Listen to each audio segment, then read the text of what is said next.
Salah heading back to Chelsea? What an unbelievable twist in Mo's transfer saga.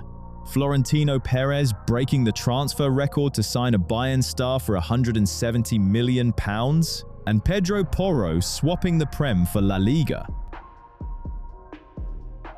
Mohamed Salah and Chelsea in the same sentence again. Football does enjoy a bad joke, but this one looks genuinely alive. Journalist Ahmed Darwish claims that if the Egyptian decides to stay in England, an offer from Chelsea would be his #1 priority. Yes, that's the same club where things once worked out, more or less not at all. He's a free agent after leaving Liverpool, so he has options. Turkey is on the table, Besiktas, Fenerbahce, and Galatasaray. Saudi Arabia has been waiting for him as the face of the league for years. MLS hasn't disappeared either, but the desire to remain in the Premier League appears to be real. This is where things get entertaining. Salah isn't quite the player you build an entire project around without asking questions or checking the date on his passport. He can still offer plenty, but if the plan isn't a guaranteed starting role and is instead an expensive, high-profile veteran in the squad, Chelsea could be buying a very costly toy with rather unclear footballing output. Then there's Saudi Arabia, where everything has been prepared for him with particular tenderness, especially the Jeddah clubs, Al Ittihad and Al Ahly. The reason is fairly simple and very human. It's about a 2-hour flight to Cairo. For a superstar nearing the end of a long journey, that detail can matter more than any glossy presentation. So the Chelsea scenario is loud, toxic, and delicious for the media. The logic, though, is limping further behind than the hype is running ahead of the facts. A lot of noise. Aston Villa didn't pretend to be shocked when Youri Tielemans left for Manchester United for £35 million. They simply moved quickly and filled the gap with João Gomes, a rare case of a club not moaning but getting on with the job. A deal with Wolverhampton Wanderers has been agreed at around £38 million. Fabrizio Romano, as usual, has already confirmed it. The medical and formalities are all that remain. The Brazilian has even left the pre-season camp in Portugal, so this smells less like a rumor and more like a transfer that's nearly ready to go. Villa also managed to beat Atletico, who had previously been very close to the player and had even reached a figure of £39 million. They then pulled out of the negotiations, while Manchester United and Liverpool also had a look at the situation. The winner was the club that didn't drag its feet. For Emery, it's a straightforward move. A hole appeared in midfield, while Gomes already knows the Premier League, has shown his level and earned a reputation as one of Wolves' best players. Not the most glamorous transfer of the summer, but a very footballing one. Clean work. Michael Olise is already picturing himself at Real Madrid. This isn't just ordinary summer noise. It's an expensive desire with a hefty price tag and obvious temptation for everyone involved. According to Foot Mercato, the player himself wants to leave Bayern Munich and sees Madrid as the ideal place for his next step. Not simply a good option, the ideal environment. When a footballer puts his plans like that, it usually means the picture is already fully formed in his head. The only question is, who's paying for it? And they'll have to pay as if they're buying a private island. Reports claim Bayern will demand at least £170 million before they'll even sit down at the table without laughing in someone's face. Marca, through Pablo Polo, adds that Madrid are prepared to go a long way. Jose Mourinho has reportedly been following the situation personally and even went to watch the player in person at the German Cup final. So this isn't someone lazily scrolling through reports. It's a matter being watched with actual eyes. And since you're also watching this video with actual eyes, make a tiny effort with your finger as well. I know that for some people, lifting a hand towards the like button requires the sort of energy expenditure normally associated with a Champions League final. But I believe in you. Pull yourselves together and show that you're here. The amusing part is that Bayern are also taking precautions, keeping contact over Bradley Barcola. That means the club are at least allowing for an unpleasant scenario. There is a catch though. Olise rarely appears in public and says almost nothing, which makes people like him perfect prey for anyone who enjoys inflating half a shadow into a full-blown sensation. So, at the moment, the picture is simple. The desire is there, the interest is there, and the price is deranged. The rest will only be shown by an official move from Real Madrid. For now, it's very loud, but not quite real yet. Marcus Rashford has made life harder for himself. The £40 million release clause has expired. He's rejected several offers, and any departure now depends on the good old-fashioned manual setting with Manchester United. The Athletic reports that the favourable escape route has officially closed. Before, it was simple: pay the fixed amount and take him. The clause had even been cleverly designed so that Manchester City and Liverpool couldn't use it. Now it's direct negotiations with Old Trafford only.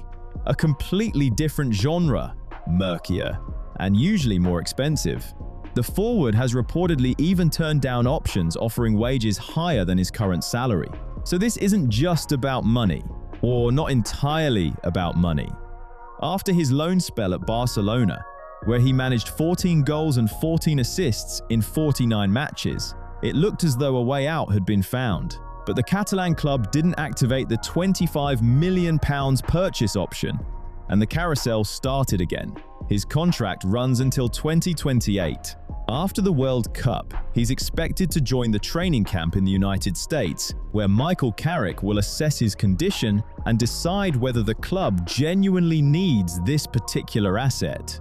The story is stuck again, and that's becoming its trademark. Dominik Szoboszlai is staying at Liverpool for the long term. It's not the loudest story of the window, but it says quite a lot about a club that has just lost a bundle of important players and is now trying to show that someone here is still building for the future, rather than simply packing their bags. Fabrizio Romano claims the terms of a new 5-year contract have already been agreed, with the deal running until June 2031. The negotiations lasted 8 months. So this wasn't a sudden emotional outburst, just regular, planned work. The idea is clear. After the departures of Mohamed Salah, Andrew Robertson, and Ibrahima Konate as free agents, the club need at least one obvious pillar for a new era under Andoni Iraola.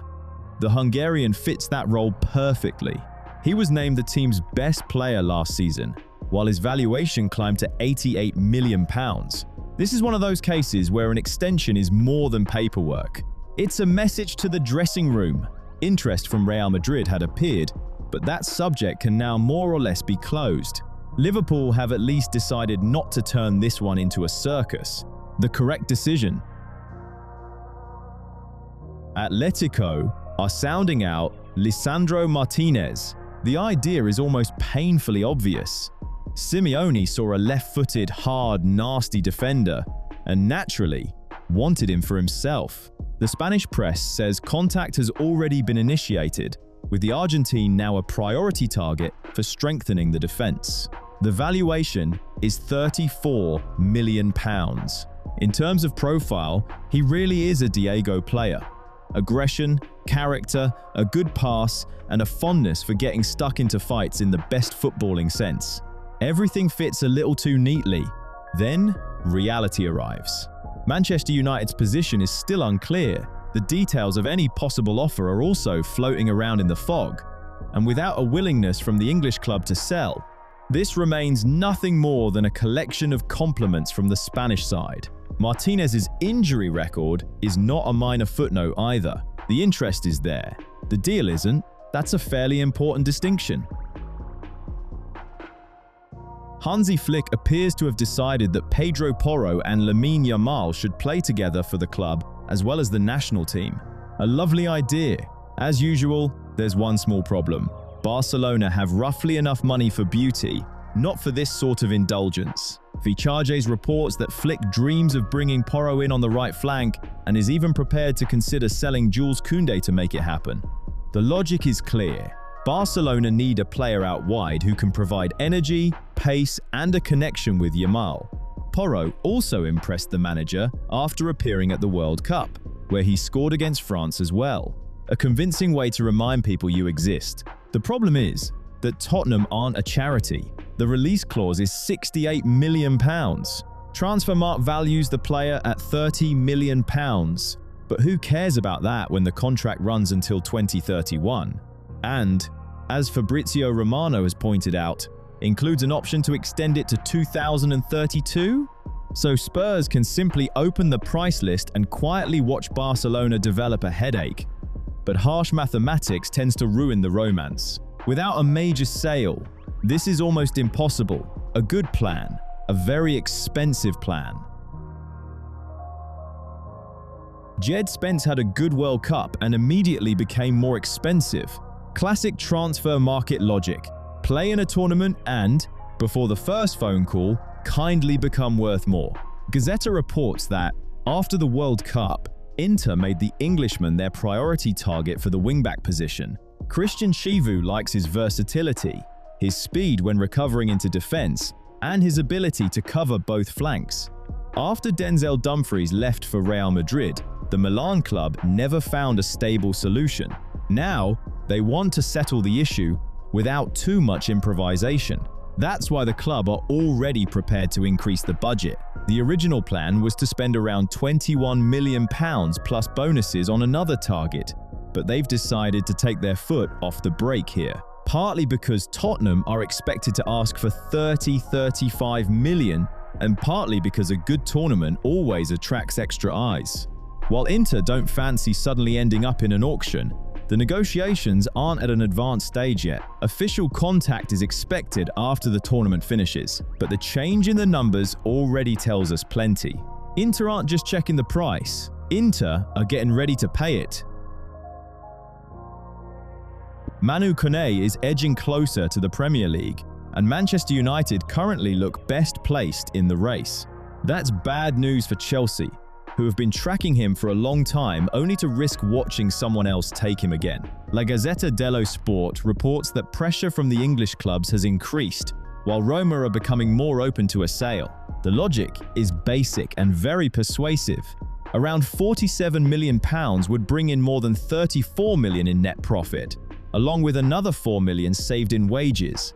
For a club that likes counting every useful coin, this isn't just a transfer, it's financial massage. Chelsea's interest is also tied to the uncertainty surrounding Enzo Fernandez. United's reasons are even more practical. A rebuild after Casemiro's departure and Manuel Ugarte's serious knee injury. They need a new midfielder not because it looks pretty, but because otherwise the center of the pitch will start creaking again. The most interesting detail is that Rio Ferdinand has already hinted at an agreement with Roma. If that's true, the Londoners have once again arrived at the market just in time to watch someone else buy the player. Kone, meanwhile, reportedly wants England, specifically. It looks as though a decision is beginning to take shape,